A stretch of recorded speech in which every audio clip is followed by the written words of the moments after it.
लखनऊ में पूर्व मुख्यमंत्री अखिलेश यादव ने कोरोना वैक्सीन को लेकर दिए बयान पर सफाई दी है। साथ ही बीजेपी सरकार पर निशाना साधते हुए जमकर हमला बोला। अखिलेश यादव ने कहा कि उन्होंने पूछा था कि गरीबों को कोरोना वैक्सीन कब और कितने साल में मिलेगी।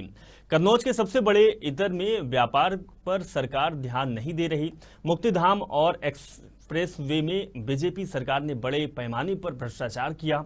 किसानों को एमएसपी, लोगों को नौकरी नहीं मिल रही, नौजवान आत्महत्या करने को मजबूर है। सरकार के हाथ में लॉ एंड ऑर्डर भी नहीं है। भाजपा सरकार ने मजदूरों समेत किसानों की किसी भी तरह से मदद नहीं की। इस तरह से अखिलेश यादव ने कहा।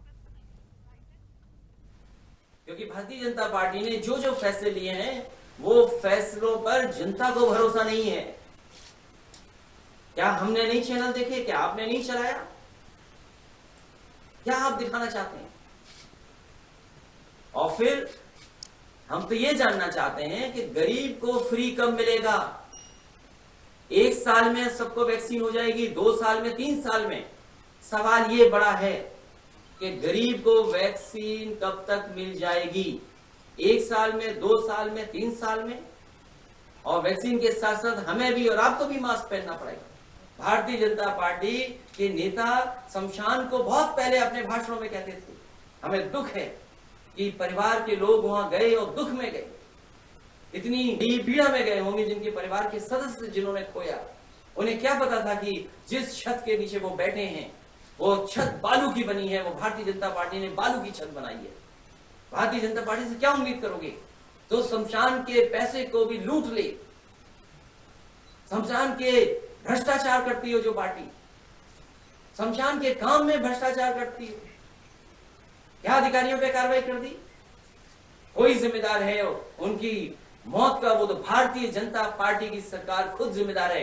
क्या मदद कर रहे हैं 2 लाख की? आपको 50-50 लाख रुपए देना चाहिए, क्योंकि आप शमशान को बहुत ज्यादा याद करते थे।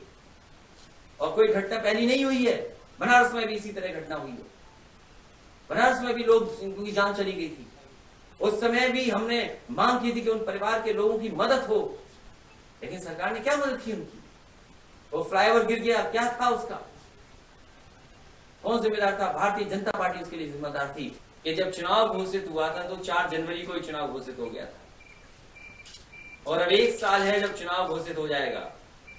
और व्यापारी साथियों ने आज संकल्प लिया है कि आने वाले समय में बदलाव होगा और व्यापार भी बढ़ेगा, उत्तर प्रदेश खुशहाली के रास्ते पे भी जाएगा और जो तरक्की खुशहाली के काम हुए थे उनको फिर दुगनी रफ्तार से आगे बढ़ाएंगे।